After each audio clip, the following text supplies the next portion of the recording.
Christ is risen. I usually prepare a lot for my homily, but it would always happen that I will only be able to say at most 50% of it. Sometimes because my heart is overwhelmed, and in this parish, it has a very special place in my heart because, you know, I'm from the Philippines, and somehow my first official parish in America is this parish. When Vladika Jonah went to Australia, Father Siluan invited me to come. And that happened during the feast of the birth of John the Baptist, the forerunner of the Lord. And just before I came out, while I'm here, we celebrated the third finding of the head of John the Baptist. So in my heart and in my head, I think that signals my last visit in this great and benevolent parish, because I'll be returning to the Philippines. So looking at your faces right now, my heart is filled with joy. And I will bring those faces when I go to the Philippines. And hopefully, you will remember us in your prayers. It's very important for us. I would like to talk about three things today. The gospel is so profound, but I would like to focus on three things: obedience, healing, and discernment. But before I will go into that, I would like us first to have a better appreciation of the splendor of today's reading by reflecting on the genius of St. John's Gospel. You know, so that you would, every time you read St. John's Gospel, this will come into your mind. St. John, I call him the Apostle of Love. Why? Because what St. John did before he wrote the Gospel, he looked at all the other Gospels. He reviewed them. And he tried to fill in whatever is lacking in those Gospels. That's why you would see there are many things in the Gospel of St. John that are not easily found in many other Gospels. And this Gospel today is one of them. That's why it's so special. And what's the background of this Gospel? St. John's Gospel is also walking through the 3-year visitation of our Lord and Savior Jesus Christ in Jerusalem. So the Gospel of St. John is every time the Lord will visit Jerusalem through the feast, and he will talk to the Pharisees, he will convince them. St. John presents to us a kind of God who is so relentless in getting back his people who keeps on resisting him.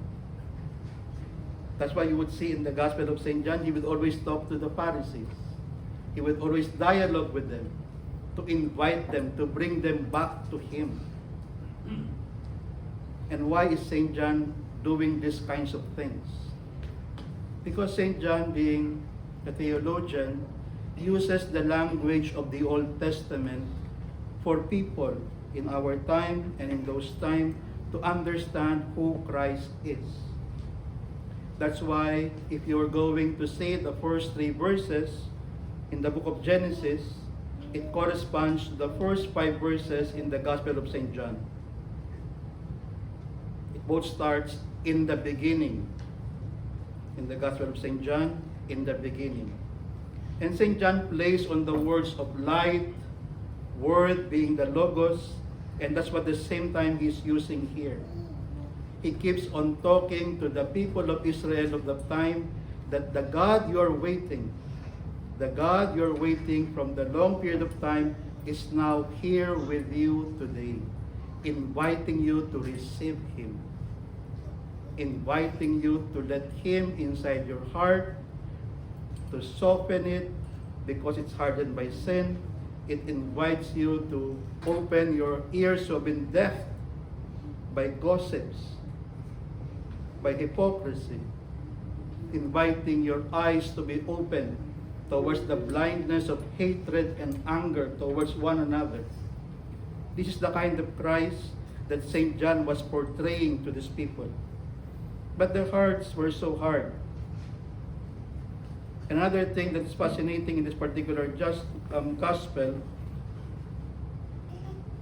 we all know that there are so many miracles also in the Old Testament, but there was no miracle in the Old Testament about the healing of a blind man. There was nothing in the Old Testament. There are so many miracles, but nothing of healing of the blind man. In the other Gospels, there are many other healing of the blind man, but St. John's Gospel is the only one wherein the Lord, for the very first time, uses some props. Every time you see the Lord making a miracle, He will just either say, "Be healed. Your faith has healed you." But in this particular Gospel, the wording of St. John is so beautiful. It starts that the Lord said, I have work to do, signifying the same story in creation. Because in this gospel, the Lord creates the eye of this person who is born blind. In the Old Testament, you would say the Lord created from the soil, from the earth, the human being, and breathed on it. Now, the Lord created soil, clay, and spit on it, and put it in the eyes of the person, thus giving him eyes to see. But St. John does not only end there. He presented Christ even far greater. He said, in the Old Testament, you see this God who creates, but in the person of Christ, you see the one who makes things not only from darkness to light, but to even make it better. Why? Because in this Gospel of St. John, he asked the person to go to the pool and wash the dirt on his eyes. If you're going to look at it in the story of creation, when the Lord created Adam, and after that the Lord gave him a task to do. He said, name the animals. Tender creation. So this is the kind of God who wants us to participate in His divinity. This is the kind of God who doesn't only want to impart to us sacraments, but wants us to live His very own life. Unlike the pagan gods or the false gods like Zeus, if you're familiar with him, if he's not into women, he starts throwing thunders to people. But this God is so different. He wants us to be with Him. Now the question, how are we going to be with this kind of God? How are we going to receive this kind of God? The key is in the gospel itself. The first I mentioned is obedience. But there are two types of obedience shown in the gospel. I label them first the obedience of the body, and then the obedience of the spirit. And what's the obedience of the body? When the Lord told him, go to the pool of Siloam, he obeyed. The body, his body obeyed. The same thing the church is doing to us to help us, to cleanse us, to purify us by giving us the ascetic practices, prostrating, fasting, and many other forms, veneration of icons. And how about what is the obedience of the Spirit? You would see towards the end of the gospel, very beautifully, the Lord found him in the temple. And the Lord asked him, do you believe in the Son of God? It's a very profound question. And this person, whose heart is open, said to the Lord, whatever you will tell me who the Son of God is, I will believe him. This is the obedience of the Holy Spirit, of the Spirit. A lot of people in the Orthodox Church, new in the church, likes to play with obedience. They would always ask, I want to have a spiritual father, but they don't know how to become spiritual children. They don't want to obey the priest. They're always against authority. That's not how things work. The obedience of the body paves way for the obedience of the Spirit. And only those who have the obedience of the Spirit will have its fruit. And what's that fruit? Discernment.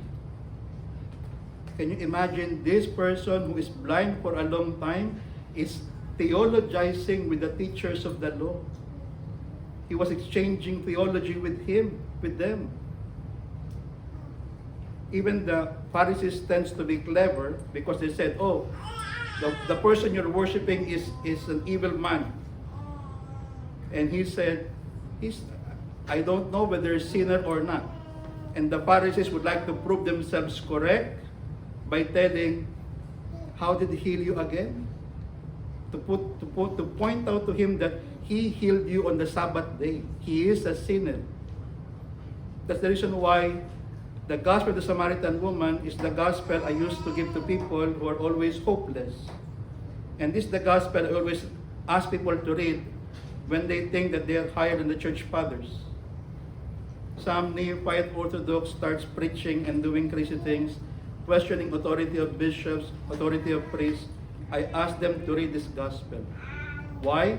Because this is a true spirit of discernment. With humility, but without compromising. You see the person here, he said, whether he's a sinner or not, I know. But one thing I know, I was blind, and this is the only person who made me well. And he did not stop there. The Pharisees pushed him back again. And then he retaliated back. The Pharisees said, oh, we are from Moses. We know the law. We perfected everything.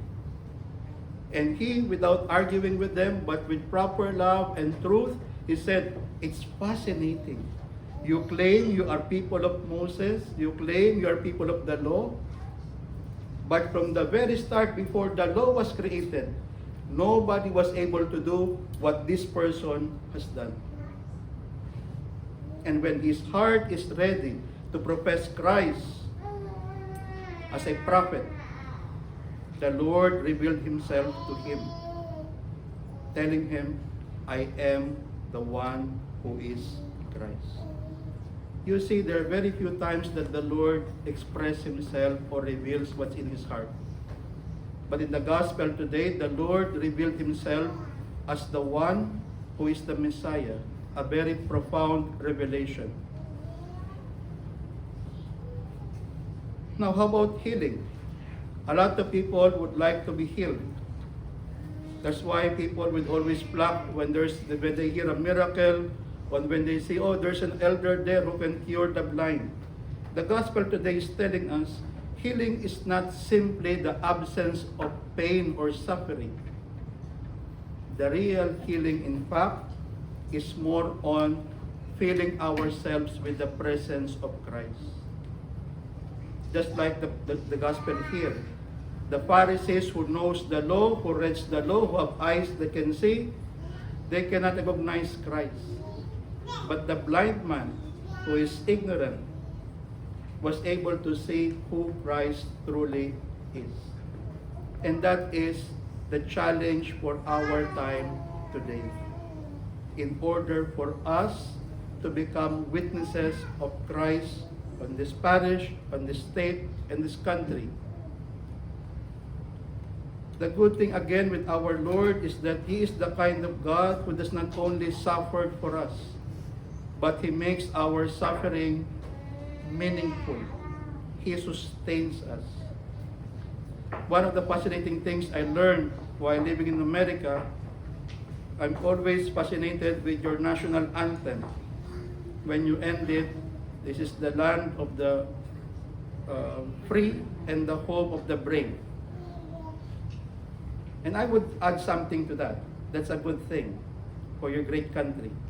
But Orthodoxy will make it even more better.